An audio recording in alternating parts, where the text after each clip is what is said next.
Hey, what's going on guys? This is Mike and in today's video I'm going to talk about what kind of drivers should you get from the drivers market, which are the most important skills you have to acquire in order to be successful.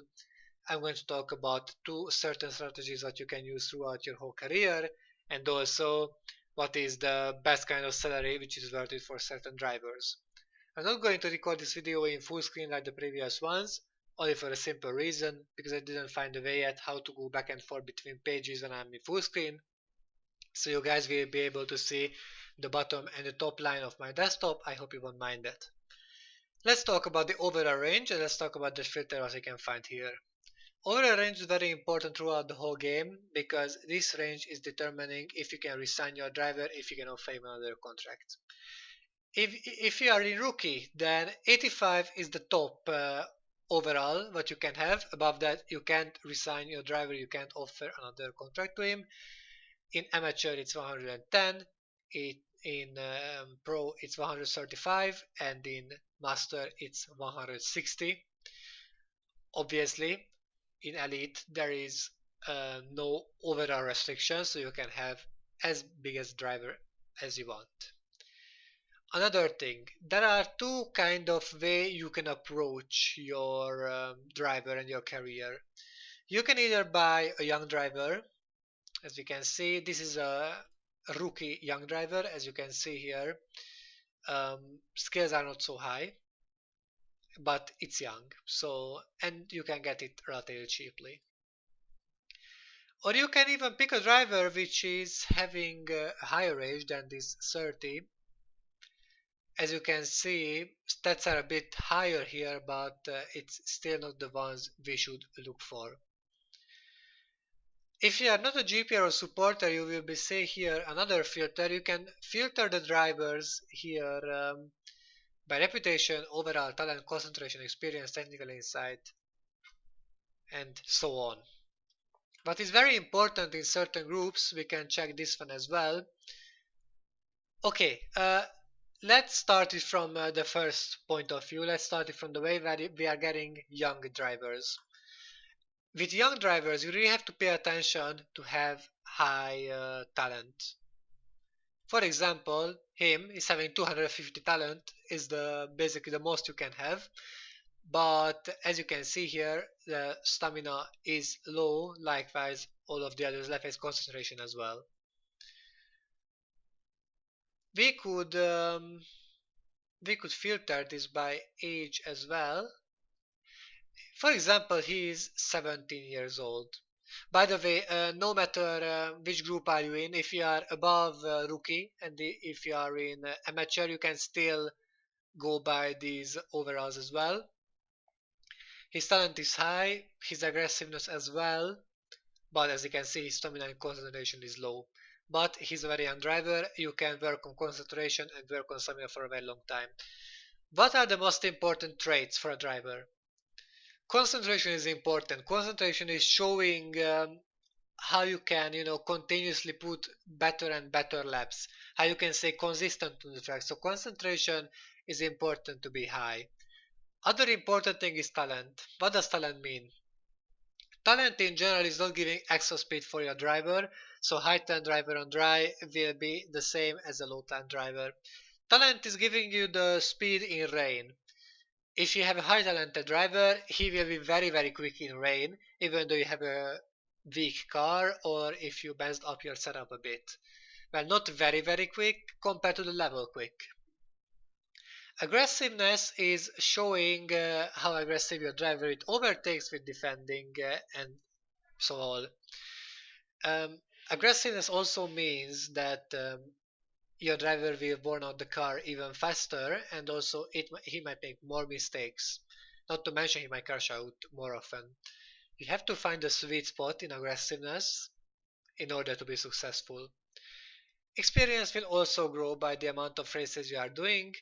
They are saying the experienced driver is fast or making less mistakes. I don't know about that yet. I think it's just an additional trait which is getting higher and higher as you are proceeding the races.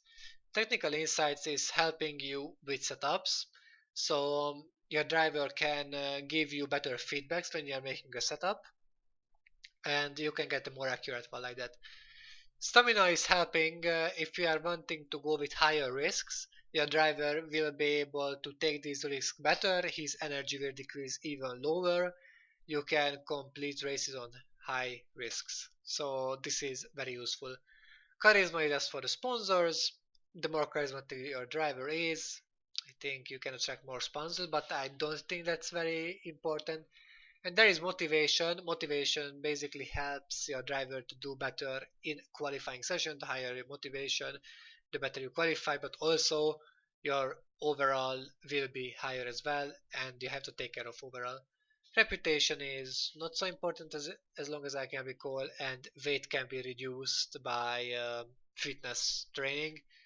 It's not really, I don't think it's giving you much speed, but I don't really have research on that one. And of course, this is the age. By every season, it's adding up.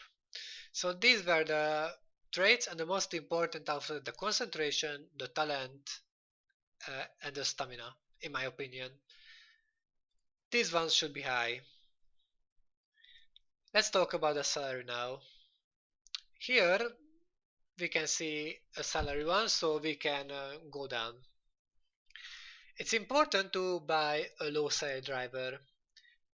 Every time you are resigning his contract, every time you are giving him 1, 5, 10, 17 races more, the salary is growing. Salary is growing faster if you are giving your driver only 1 or 5 races length offer.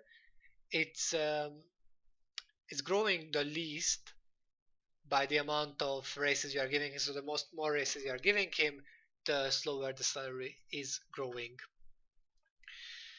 Many drivers and many managers of course, making the mistake that they are signing some high salary drivers. Here we can see already, even in that small amount of range, you can see very expensive drivers. Like the salary is 860,000. That's a lot. You can see 1.8 million as well.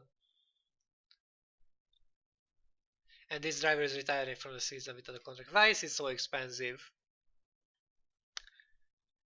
Um, yes, why is he so expensive basically? Well, we can see he has a little bit of stamina, and stamina is very difficult to gain. You can gain 2 stamina every race if you are doing fitness, so it's difficult to gain. Concentration is a bit easier. You are getting maybe 4 or 5 concentration points per training, so that's a bit better. And whoever has a high stamina you already saved money. As we are going above and above, this is by the way the rookie, not the rookie, the amateur way. For example, if you want to buy a relatively young driver, as you can see, concentration is already have a stamina is 0.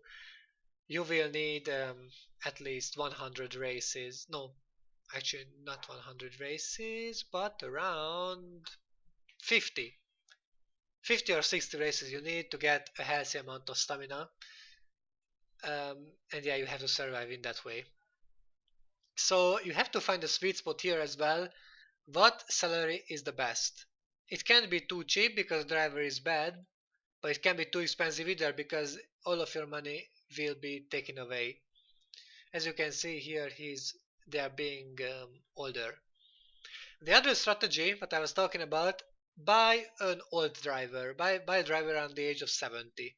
As you can see, oh, there are 12 offers already, as you can see. Why is he getting so much offers? Big concentration, relatively big talent, low stamina, but it can be moved up. This driver will be mostly good in dry once the stamina is upper. He's a good driver. There is another one, for example, his concentration and talent are high, stamina is also low. And he will cost more. He will cost more than that.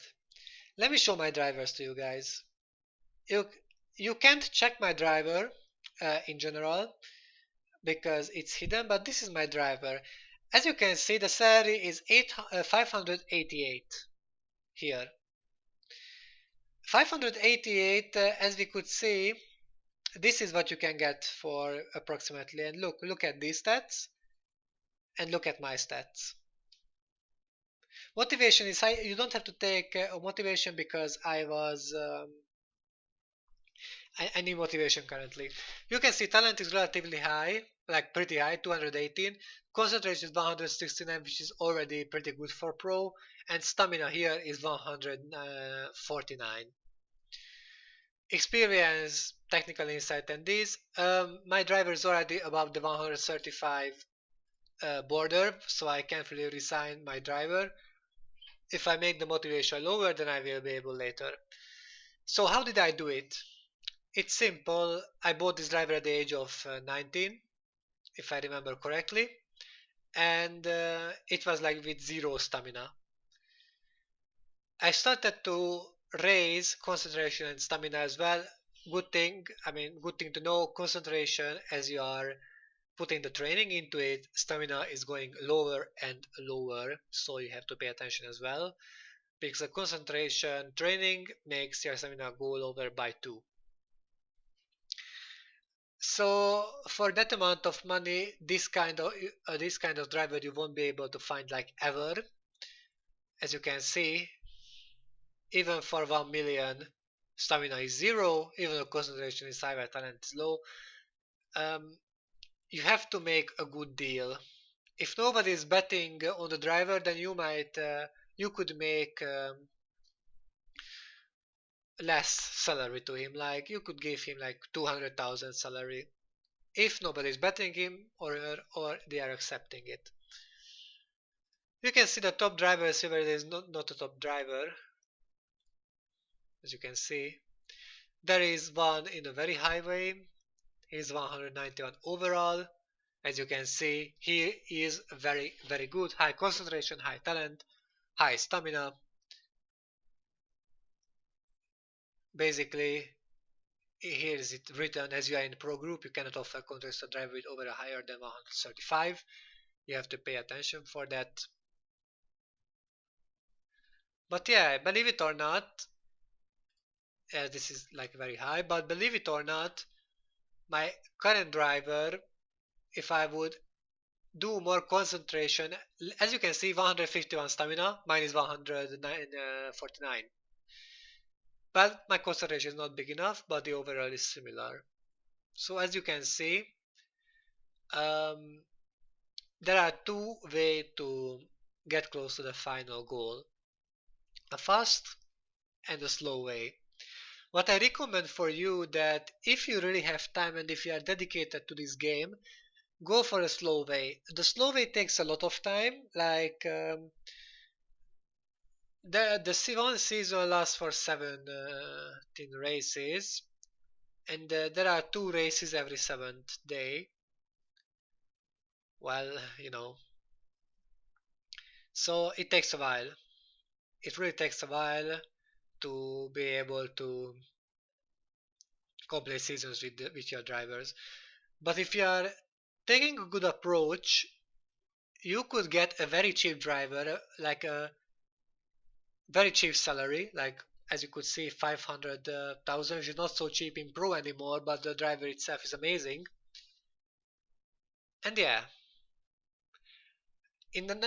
this video was for that today. In the next video, I'm going to talk about how can you repair your car, what should be the border for repairs, and what you have to pay attention for.